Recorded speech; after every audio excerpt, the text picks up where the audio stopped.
독일 최고 건축가가 무릎 꿇었습니다. 20년 경력이 하루아침에 무너졌죠. 범인은 2000년 된 한국 바닥이었습니다.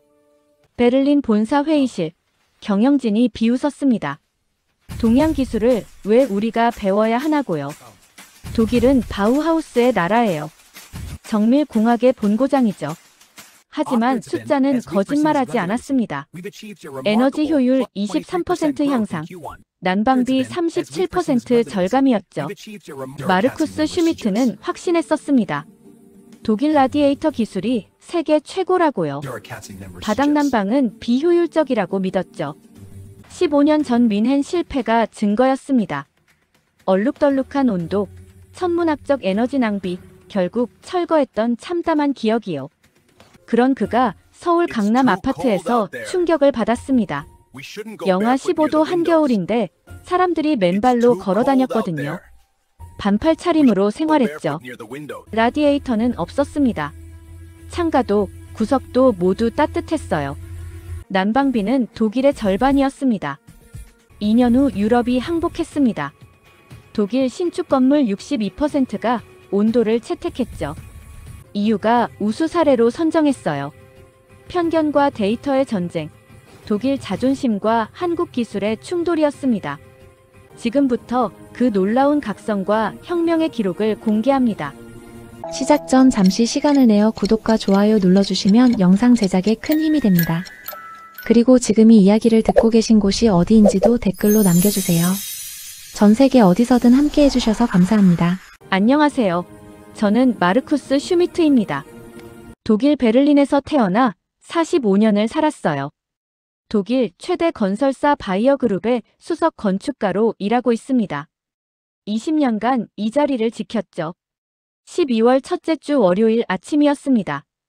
베를린 본사 회의실에 경영진이 모였어요.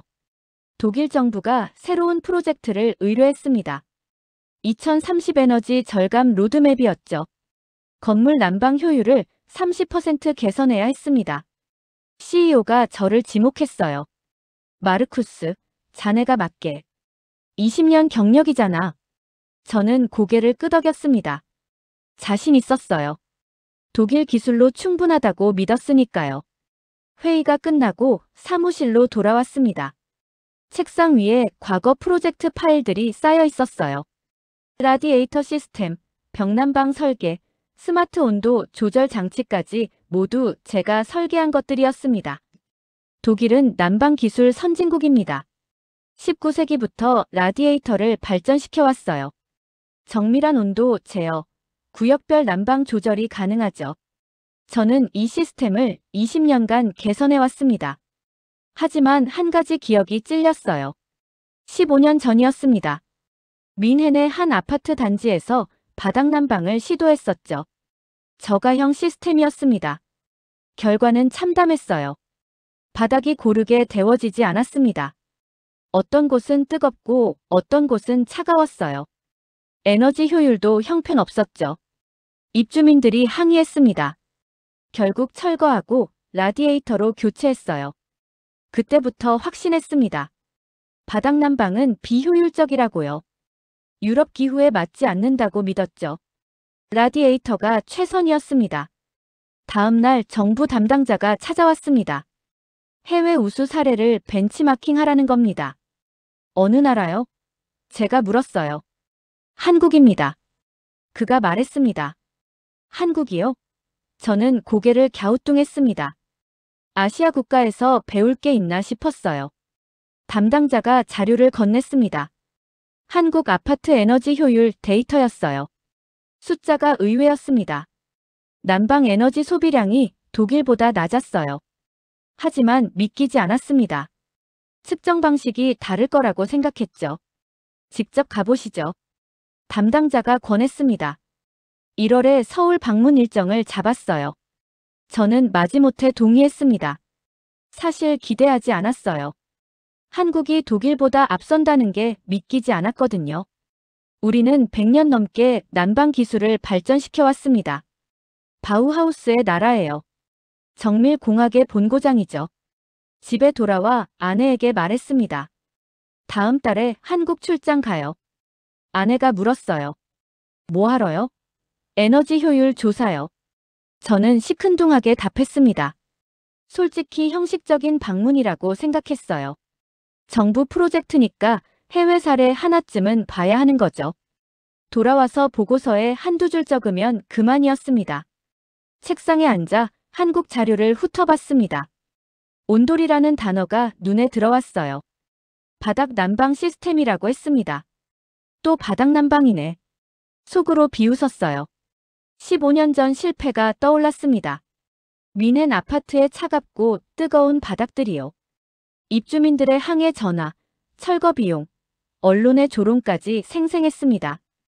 바닥 난방은 안 돼요. 혼잣말이 나왔습니다. 유럽에서 이미 검증됐습니다. 비효율적이고 불균이라죠. 한국도 마찬가지일 겁니다. 하지만 정부 프로젝트였습니다. 가긴 가야 했어요. 형식적으로라도 보고 와야 했죠. 항공권을 예약했습니다. 1월 15일 베를린 출발이었어요. 그날 밤 침대에 누워 생각했습니다. 한국에서 뭘 보게 될까? 그냥 비슷한 시스템이겠죠. 독일 기술이 최고라는 걸 다시 확인하게 될 겁니다. 20년 경력이 속삭였어요. 내가 오라. 독일식이 최선이야. 바닥 난방은 실패한 기술이라고요. 저는 그렇게 믿으며 잠들었습니다. 2년이 흘렀습니다. 2027년 1월 베를린 본사 사무실이었어요. 창밖으로 눈이 내리고 있었죠. 책상 위에 독일 건설 통계 보고서가 놓여 있었습니다. 2026년 신축 건물 온돌 채택률이 62%였어요. 불과 2년 만에 주류가 됐죠. 프렌틀라우어 베르크 프로젝트는 전설이 됐습니다. 건축학과 교재에 실렸어요. 성공적인 기술 도입 사례로 평가받았죠. 한국 온돌 기업들이 유럽에 진출했습니다. 수출액이 전년 대비 300% 증가했어요. 독일, 프랑스, 네덜란드, 스웨덴까지 확산됐죠. 김 박사는 베를린에 지사를 열었습니다. 유럽 전역 프로젝트를 총괄했어요. 매달 새로운 계약이 체결됐죠. 저는 바이어그룹 부사장이 됐습니다. 친환경 건축 부문을 책임지고 있어요. 온돌 프로젝트 성공이 인정받았죠. 노트북을 열었습니다. 이메일함에 문의가 가득했어요. 오스트리아, 폴란드, 체코에서 자문을 요청했죠. 핸드폰이 울렸습니다. 슈테판이었어요. 함부르크 프로젝트 준공했습니다. 입주민 반응이 아주 좋아요. 잘했어요. 제가 답했습니다. 2년 전 회의적이던 그가 이젠 온돌 전문가가 됐죠. 한국 기술진과 협업하며 배웠습니다. 창밖을 봤습니다. 프렌틀라우어 베르크 아파트가 보였어요. 첫 파일럿 건물이었죠.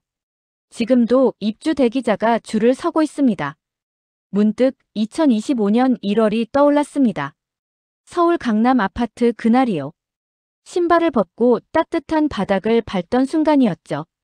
그때는 믿지 않았습니다. 20년 경력이 방해했어요. 독일 기술이 최고라는 오만이 눈을 가렸죠. 하지만 데이터가 편견을 깼습니다. 23% 높은 효율, 37% 저렴한 난방비, 98% 만족도가 증명했어요. 맨발로 걷던 한국 사람들이 옳았습니다. 2000년간 개선한 기술은 과학이었죠. 현대공학과 만나 완벽해졌습니다. 유럽이 배웠습니다. 좋은 기술의 국경은 없다는 것을요. 동양이든 서양이든 우수하면 채택해야 했죠. 독일 자존심이 상한 게 아니었습니다. 오히려 발전했어요. 한국 온도를 독일식으로 개량했죠. 이제 우리도 수출하고 있습니다. 김 박사가 말했습니다. 기술은 나눌수록 발전한다고요.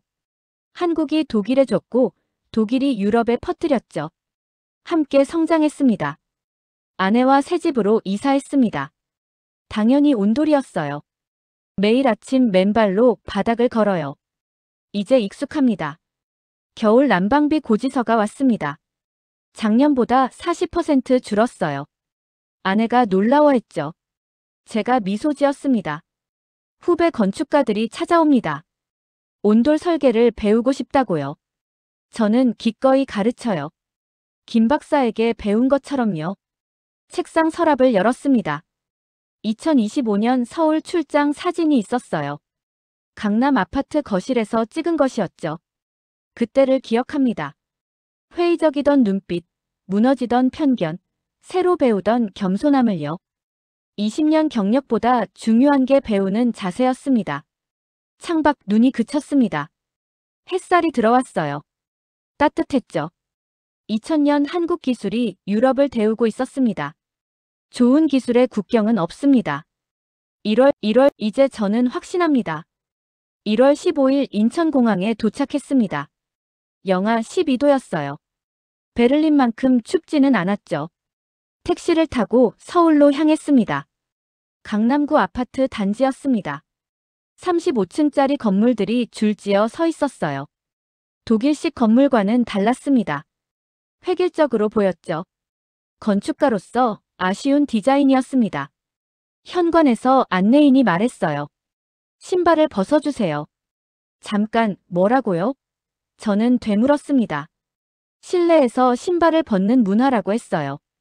이상했습니다. 독일에선 실내에서도 신발을 신어요. 슬리퍼 정도는 신죠. 하지만 여기선 맨발이라니요. 겨울인데 말입니다. 마지못해 구두를 벗었습니다. 양말 신은 발로 현관을 들어섰어요. 그런데 이게 무슨 일인가요? 바닥이 따뜻했습니다. 거실로 들어갔습니다. 집주인이 반팔 티셔츠를 입고 있었어요. 영하의 겨울인데 반팔이라고요? 저는 아직 코트를 입고 있었습니다. 둘러보니 라디에이터가 없었습니다. 벽난방 장치도 보이지 않았어요. 어떻게 이렇게 따뜻하죠? 제가 물었습니다. 온돌입니다. 집주인이 답했어요. 바닥에 온수 파이프를 깔아서 집 전체를 데우는 거죠. 2000년 된 한국 전통 기술이라고 설명했습니다. 바닥을 손으로 짚어봤습니다. 정말 따뜻했어요. 균일하게 데워져 있었죠. 뮌헨에서 경험한 얼룩덜룩한 온도가 아니었습니다. 하지만 여전히 의심스러웠어요. 에너지 소비가 엄청나겠죠? 제가 물었습니다. 집주인이 난방비 고지서를 보여줬어요. 숫자를 확인했습니다. 84평 아파트인데 한 달 난방비가 15만 원이었어요. 유로로 환산하면 120유로 정도였죠. 독일 같은 크기 아파트는 200유로가 넘습니다. 믿기지 않았어요. 측정 방식이 다를 거라고 생각했습니다. 아니면 정부 보조금이 있거나요? 한국 정부가 에너지 가격을 보조하나요? 제가 물었습니다. 아니요. 집주인이 고개를 저었어요. 시장 가격 그대로라고 했습니다. 그럼 어떻게 이렇게 쌀 수 있죠? 효율이 좋으니까요. 그가 설명했습니다. 바닥 복사열은 공기를 직접 데우는 대류열보다 효율이 높다고요. 같은 온도에서도 더 따뜻하게 느껴진답니다. 복사열이라고요? 저는 되물었습니다. 물리학 용어는 알았지만 난방에 적용된 건 처음 들었어요. 해가 피부를 따뜻하게 하는 것처럼요. 집주인이 비유했습니다. 바닥에서 나오는 열이 사람 몸을 직접 데우는 거죠. 공기를 먼저 데울 필요가 없어요. 이론적으론 맞는 말이었습니다. 하지만 실제로 효율적인지는 의문이었어요. 15년 전 뮌헨 실패가 계속 떠올랐습니다. 다른 방들을 돌아봤습니다. 안방, 작은 방, 주방까지 모두 바닥이 따뜻했어요. 온도가 균일했습니다. 차가운 곳이 없었죠. 창문 옆에 서봤습니다. 독일에선 창가가 제일 춥거든요. 라디에이터 열이 잘 안 닿아요. 하지만 여기선 창가 바닥도 똑같이 따뜻했습니다. 신기했습니다. 하지만 인정하고 싶지 않았어요. 20년 경력이 흔들리는 기분이었거든요. 분명 뭔가 함정이 있을 겁니다. 설치 비용이 비싸겠죠? 제가 물었습니다. 집주인이 고개를 저었어요. 한국에선 기본이라고 했습니다. 모든 아파트가 온돌로 지어진답니다. 밖으로 나왔습니다. 아파트 단지를 걸어 다녔어요. 다른 집들도 똑같을까요? 의심이 들었습니다. 관리사무소 직원에게 물었습니다. 이 단지 난방 방식이 뭔가요? 온돌입니다.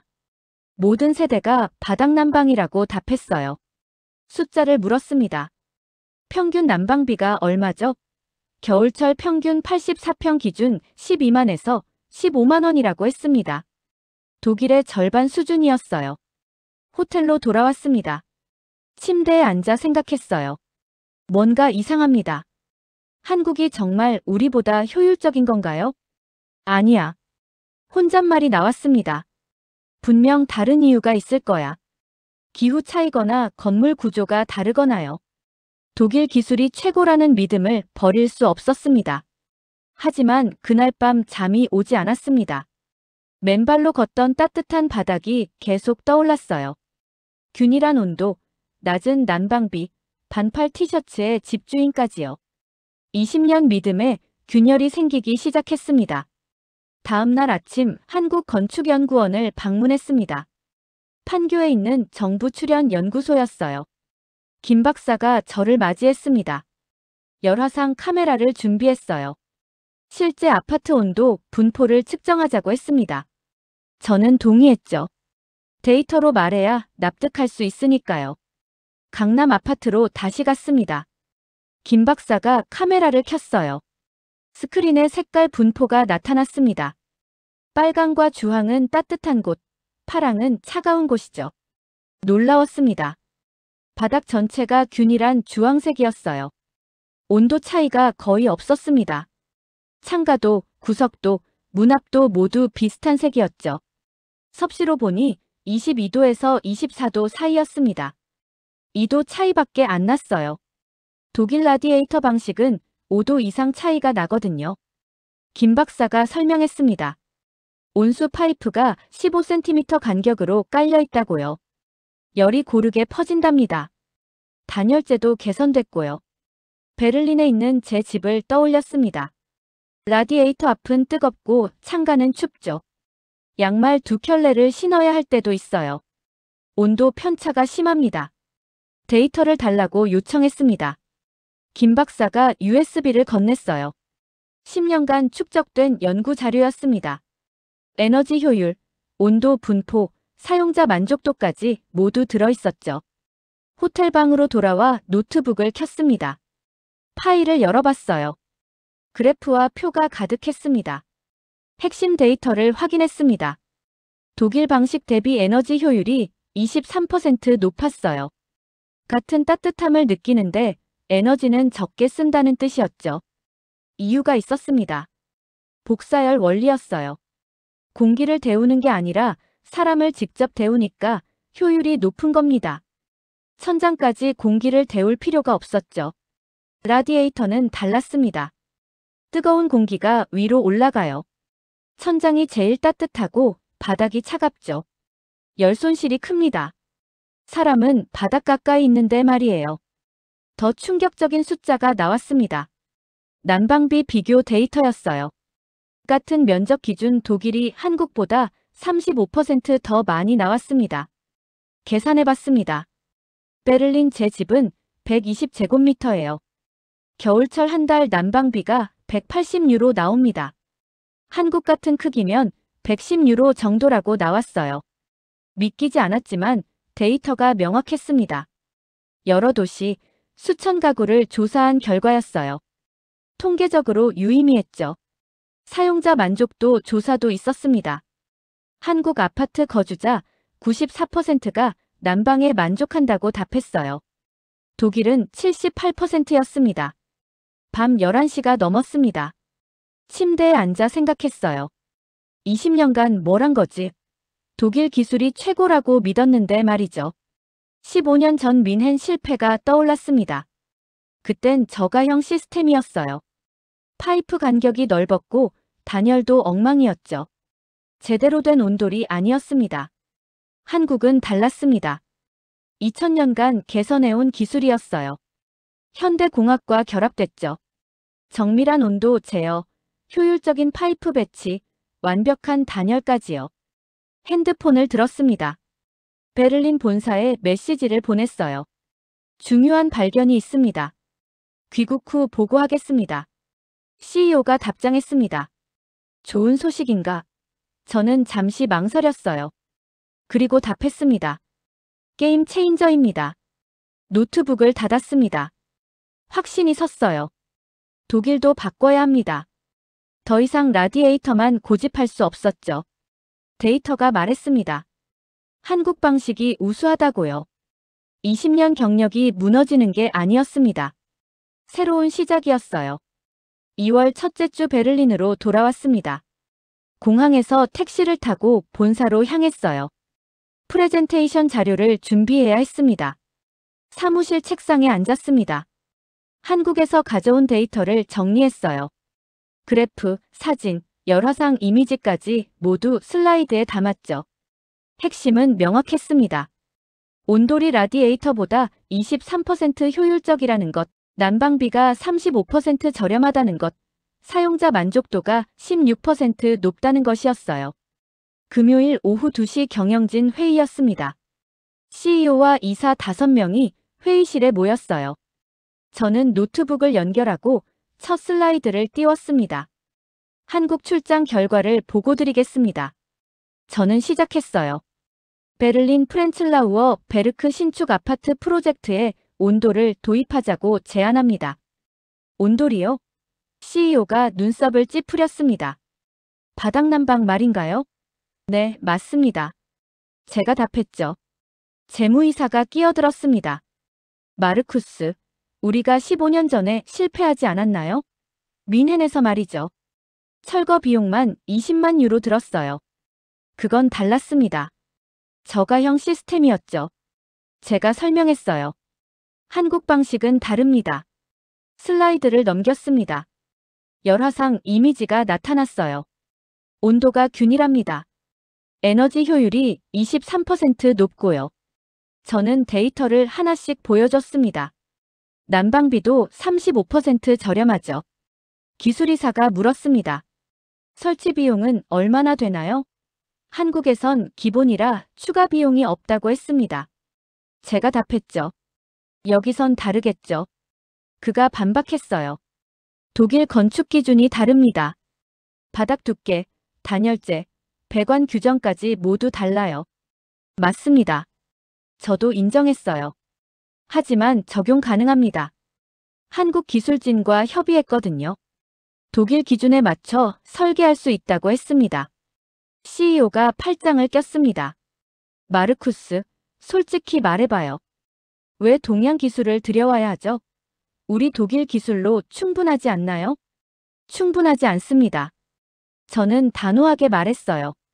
정부가 요구하는 에너지 효율 30% 개선을 라디에이터로는 달성할 수 없습니다. 침묵이 흘렀습니다. 경영진이 서로 눈치를 봤어요.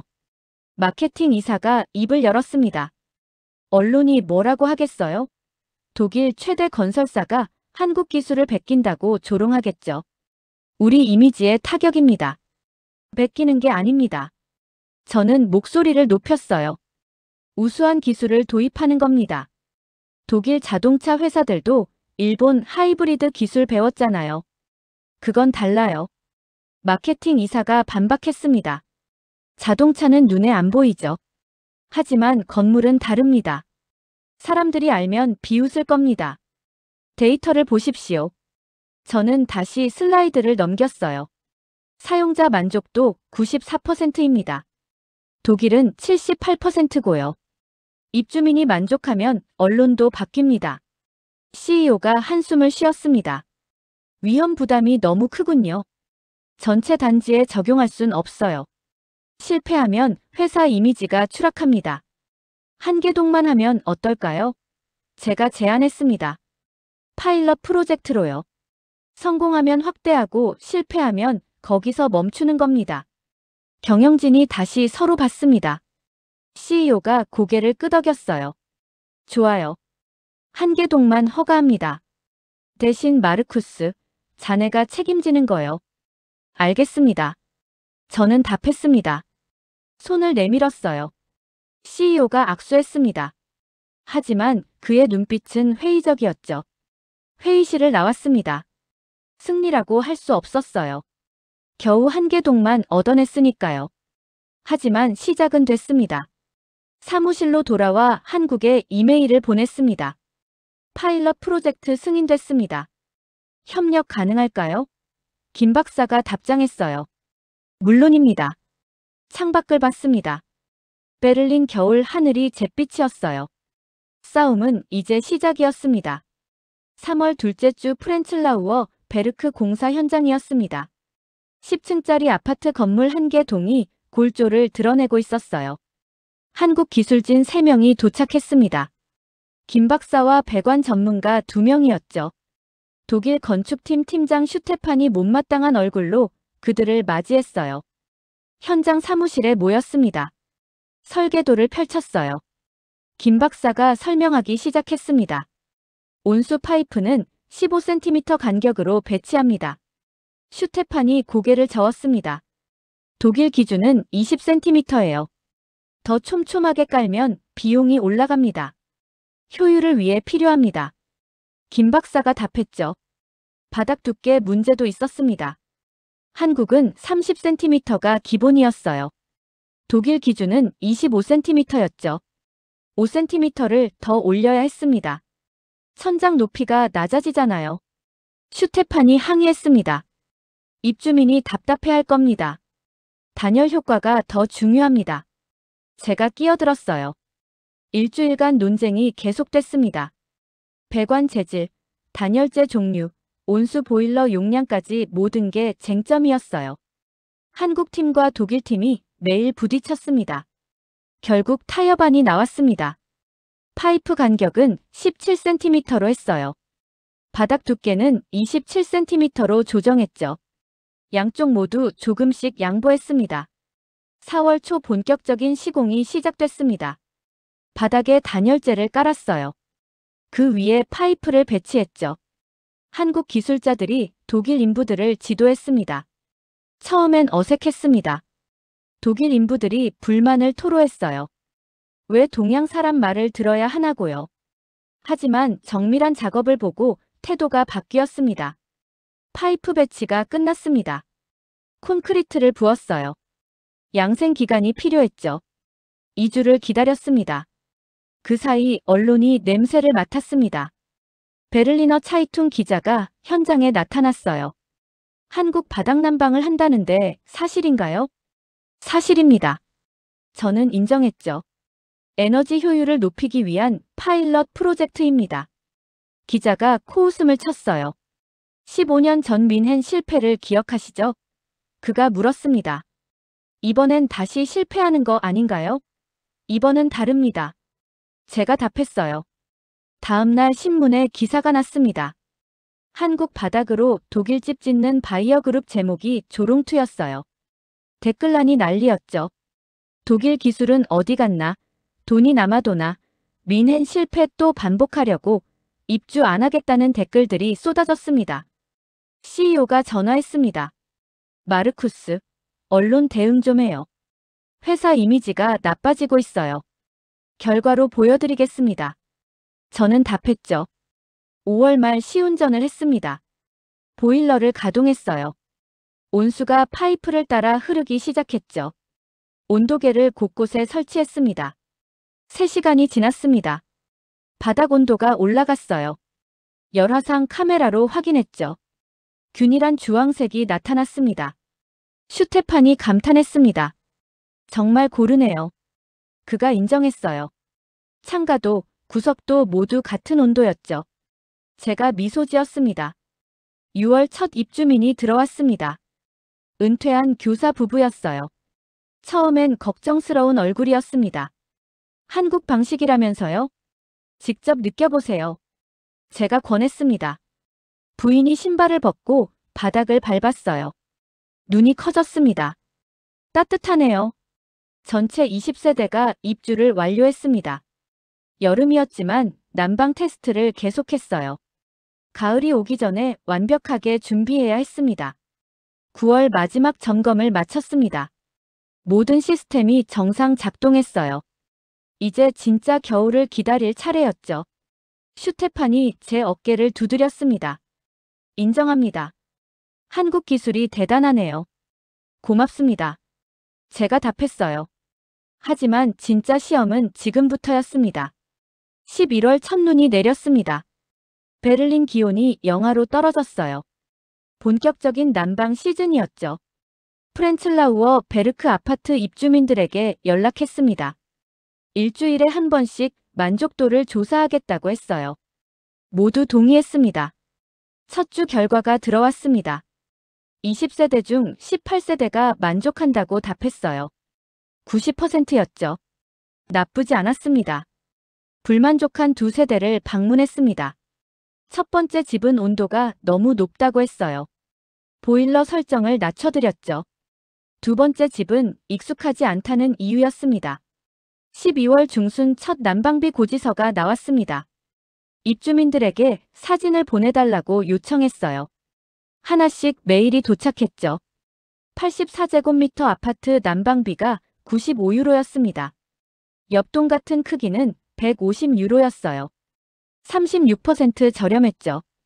더 큰 집도 확인했습니다. 120제곱미터 아파트가 130유로 나왔어요. 일반 난방은 200유로 넘게 나왔죠. 35% 절감이었습니다. 숫자를 엑셀에 정리했습니다. 평균 37% 난방비가 줄었어요. 한국에서 가져온 데이터와 거의 일치했습니다. 입주민들이 소문을 냈습니다. 이웃들이 물어보기 시작했어요. 정말 그렇게 싸냐고요? 고지서를 보여주니 모두 놀랐습니다. 1월 초 두 번째 만족도 조사를 했습니다. 20세대 모두 만족한다고 답했어요. 98%가 매우 만족이었죠. 처음 불만이던 두 세대도 바뀌었습니다. 입주 대기자 명단이 생겼습니다. 아직 짓지도 않은 다른 동에 문의가 쏟아졌어요. 온돌로 지을 거냐고 물었죠. 베를리너 차이퉁이 다시 찾아왔습니다. 이번엔 태도가 달랐어요. 온돌 효과가 입증됐다는데 사실인가요? 기자가 정중하게 물었습니다. 데이터를 보여줬습니다. 난방비 37% 절감, 만족도 98%였죠. 입주민 인터뷰도 허락했어요. 교사 부부가 말했습니다. 30년 독일에서 살았지만 이렇게 따뜻한 집은 처음이에요. 바닥이 고르게 따뜻하니 슬리퍼도 필요 없죠. 다음 날 일면 기사가 났습니다. 한국 온돌이 독일을 데우다 제목이었어요. 내용도 호의적이었죠. 댓글이 바뀌었습니다. 입주하고 싶다. 우리 집도 바꾸고 싶다. 한국 기술 대단하다는 반응이었어요. 15년 전 조롱과는 정반대였습니다. 슈피겔이 특집 기사를 실었습니다. 프랑크푸르터 알게마인에도 다뤘어요. 전국 뉴스에 나왔죠.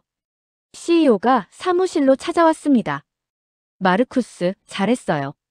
그가 악수를 청했습니다. 다른 동도 온돌로 하죠. 경영진 회의가 열렸습니다. 전체 단지를 온돌로 전환하기로 결정했어요. 이미 지은 건물도 리모델링 하자는 의견이 나왔습니다. 다른 건설사들이 연락해왔습니다. 기술 이전이 가능하냐고 물었어요. 한국팀과 협의하겠다고 답했죠. 2월 베를린 시정부가 벤치마킹을 왔습니다. 공공주택에 적용할 수 있는지 검토하겠다고 했어요. 김 박사에게 전화했습니다. 성공했습니다. 제가 말했죠. 그가 웃었어요. 좋은 기술은 국경이 없습니다. 창밖을 봤습니다. 눈이 내리고 있었어요. 하지만 마음은 따뜻했습니다. 숫자가 편견을 이겼죠. 3월 프랑크푸르트 건축 박람회였습니다. 바이어 그룹 부스에 사람들이 몰려들었어요. 모두 온도를 보러 왔죠. 실물 모형을 전시했습니다. 투명한 바닥 단면으로 파이프 배치를 보여줬어요. 열화상 카메라도 설치했죠.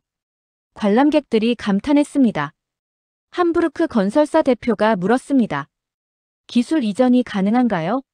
한국팀과 협력하면 됩니다. 제가 답했어요. 미넨, 슈투트가르트, 쾰른에서도 문의가 왔습니다. 독일 전역이 관심을 보였죠. 15년 전과는 완전히 달랐습니다. 4월 베를린 시정부가 결정을 발표했습니다. 신규 공공주택 전체를 온돌로 짓겠다고요. 2000세대 규모였어요. 김 박사가 다시 베를린에 왔습니다. 이번엔 기술진 10명을 데려왔죠. 독일 건설사들을 교육하기 위해서였습니다. 교육 프로그램이 시작됐습니다. 한 달에 10명씩 독일 기술자들이 배웠어요. 설계, 시공, 유지 보수까지 전 과정을 익혔죠.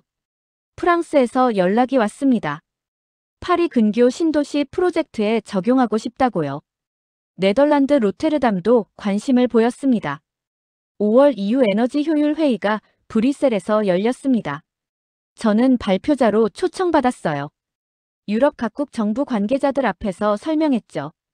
데이터를 보여줬습니다.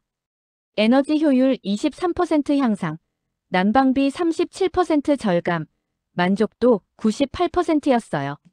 청중이 박수를 쳤습니다. 스웨덴 대표가 질문했습니다. 북유럽 추운 기후에도 가능한가요? 오히려 더 효과적입니다. 제가 답했어요. 한국도 겨울이 영하 15도까지 내려가거든요. 6월 EU가 온도를 우수 에너지 효율 사례로 선정했습니다. 회원국들의 도입을 권고했죠. 보조금 지원도 발표했어요. 독일 신축 건물 통계가 나왔습니다. 온돌 채택률이 40%를 넘었어요. 6개월 만에 놀라운 변화였죠. 9월 유럽 그린 빌딩 어워드 시상식이 코펜하겐에서 열렸습니다. 저는 혁신상을 받았어요. 무대에 올라가 소감을 말했습니다. 이 상은 제 것이 아닙니다. 2000년간 기술을 발전시킨 한국의 것이죠. 저는 배웠을 뿐입니다. 청중이 기립박수를 보냈어요. 시상식 후 김 박사를 만났습니다. 축하합니다. 그가 말했어요. 감사합니다. 제가 답했죠. 선생님이 없었다면 불가능했습니다. 호텔로 돌아와 창밖을 봤습니다. 코펜하겐 야경이 아름다웠어요. 20년 믿음이 무너진 지 1년이 지났습니다. 하지만 더 나은 것을 배웠죠. 핸드폰을 꺼냈습니다. 아내에게 메시지를 보냈어요. 상 받았어. 곧 돌아갈게. 아내가 답장했습니다. 자랑스러워요. 침대에 누워 생각했습니다. 편견이 얼마나 무서운지 깨달았어요. 20년간 최고라고 믿었던 게 착각이었죠. 겸손하게 배우는 자세가 중요했습니다. 유럽이 항복한 게 아니었습니다. 좋은 기술 앞에 국경이 없다는 걸 인정한 것뿐이었죠.